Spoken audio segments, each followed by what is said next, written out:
तो finally most of अस का 5th instalment भी हम लोगों के सामने आ चुका है, जो है Godzilla x Kong the new empire. ये फिल्म मोस्ट ऑफ अस की स्टोरीज का ही कंटिन्यूएशन है, जिसे डायरेक्ट किया है एडम विंगार्ड ने, और इससे पहले इन्होंने ही गॉडजिला वर्सेस कॉन्ग भी डायरेक्ट किया था। इस फिल्म को देखने के बाद एक बात तो कहना ही होगा कि ये बंदा एक परफेक्ट काइजू नर्ड है, जिसे मोस्ट ऑफ अस की फिल्मों को डायरेक्ट करने का मौका मिला है। तो पहले बात कर लेते हैं कि ये फिल्म किन लोगों के लिए है, क्योंकि ये सच में सबके लिए नहीं है। तो अगर आपको मॉन्स्टर्स पसंद है, मॉन्स्टर से रिलेटेड थ्योरीज पसंद है, जायगेंटिक मॉन्स्टर्स का फाइट पसंद है, तो ये फिल्म वो देगा जिसके लिए आप जा रहे हो। ये वीडियो स्पॉइलर फ्री है, तो अगर आपने ये फिल्म नहीं भी देखा है फिर भी आप ये वीडियो देख सकते हो।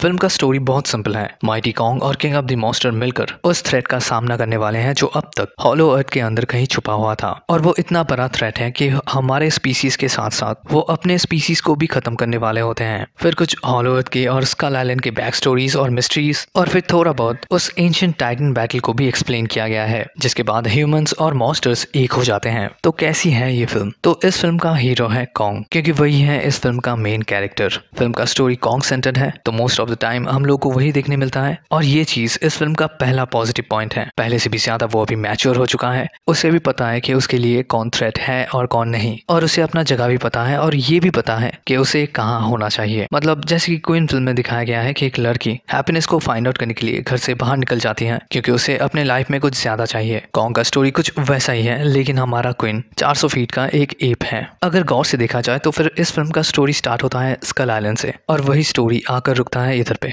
मॉन्स्टर्स एक दूसरे के साथ इशारों में बात करते हैं, जो एक अच्छा स्टेप था, क्योंकि अगर मॉन्स्टर्स इधर पे आवाज निकालते हैं तो बहुत अजीब लगता। तो उनकी बॉडी लैंग्वेज और एक्शंस को देखकर ही हम लोग समझ जाते हैं कि क्या चल रहा है, और उनके फेशियल एक्सप्रेशंस तो कमाल के थे। मतलब आपको लगेगा ही नहीं कि आप मॉन्स्टर्स देख रहे हो, क्योंकि ये कैरेक्टर्स बहुत ही ज्यादा ग्रो कर चुके हैं, और ऐसी चीजें इससे पहले हम लोगों ने कहीं पर भी नहीं देखा है। तो इस फिल्म में गॉडजिला का रोल क्या है? तो गॉडजिला इधर पे सिर्फ तोड़फाड़ करने के लिए है। जैसे कि एवेंजर इन्फिनिटी वॉर में थॉर का एंट्री था, गॉडजिला भी कुछ वैसा ही था। जब जब वो स्क्रीन पर आता है तब लगता है कि कुछ टूटने वाला है। उसे देखकर ऐसा लगता है कि वो अभी कुछ ना कुछ तो करेगा। तो अगर इस फिल्म को सन ऑफ कॉन्ग की तरह ही बिल्ड किया जाता तो फिर कॉन्ग एक ऐसी आइलैंड पर फंस जाता जिधर से वो कभी भी नहीं निकल पाता, अगर गॉडजिला उसे हेल्प ना करता। गॉडजिला का नया इवॉल्व फॉर्म देखने लायक है, उसका डिजाइन पहले से बहुत बेहतरीन हो चुका है, और अगर ये नया पिंग वाला डिजाइन नहीं भी होता तो भी चल जाता। फिल्म के आखिर में आपको सिर्फ ऐसा ही लगेगा कि इसे सिर्फ टॉयज और मर्चेंडाइज के लिए ही डिजाइन किया गया था। फिल्म का विलन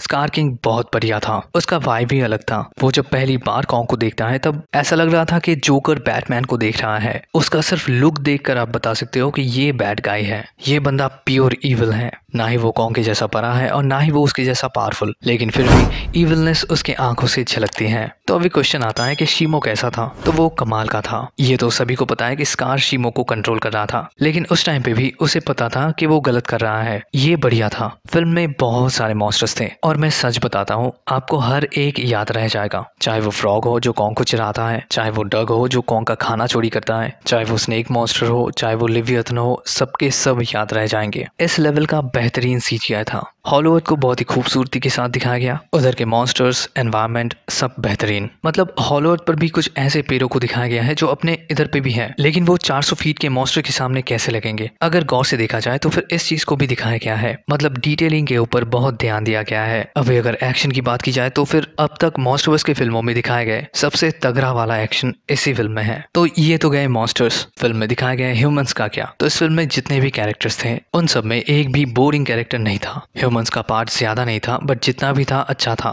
फिल्म में दिखाए गए डन स्टीवन का कैरेक्टर, ट्रैपर और ब्रायन टायरी हेनरी के कैरेक्टर के बीच जो केमिस्ट्री दिखाया गया है वो कमाल का था, और यही दो कैरेक्टर मेरे को सबसे ज्यादा पसंद आए। बाकी सब ठीक थे, बट जिया का परफॉर्मेंस थोड़ा लो लगा। मतलब लो नहीं, उसे ज्यादा कुछ करना नहीं पड़ा। ट्रैपर और बार्नी के बीच जो केमिस्ट्रीज दिखाए गए हैं उससे आराम से एक टीवी शो बन सकता है। मतलब ट्रैपर मॉन्स्टर्स को हेल्प करता है और बार्नी मॉन्स्टर्स के अपडेट्स ऑनलाइन पोस्ट करता है। तो क्या होगा अगर कोई बाउटी हंटर बहुत ही एडवांस रोबोटिक सूट में मॉन्स्टर्स को कैप्चर करते हैं, बार्नी को उसका सिग्नल मिलता है और ट्रैपर और बार्नी दोनों मिलकर जाते हैं उन मॉन्स्टर्स को आजाद करने। लेकिन जो भी हो, ये फिल्म अच्छी है। मतलब इसे देखते वक्त आपको ऐसा नहीं लगेगा कि सिर्फ मॉन्स्टर्स का ही फाइट चल रहा है, जैसे कि मैक 2 या फिर रैम्पेज। फिल्म में अच्छा खासा इमोशनल टच भी है, स्पेशली कॉन्ग और जिया के बीच। उस एंशिएंट वॉर का भी ठीक ठाक एक्सप्लेनेशन दे देता है, लेकिन हाँ बहुत कुछ नया नहीं बताता। इसका रीजन ऐसा हो सकता है कि हम लोगों ने बहुत सारे थ्योरीज देखे हैं या फिर बनाए हैं, और वो अनगिनत टीवी स्पॉट्स भी हो सकते हैं। और हाँ, इसका स्टोरी बहुत डीपली इम्पैक्ट नहीं करता। फिल्म में मॉन्स्टर्स का बैटल बहुत ज्यादा है,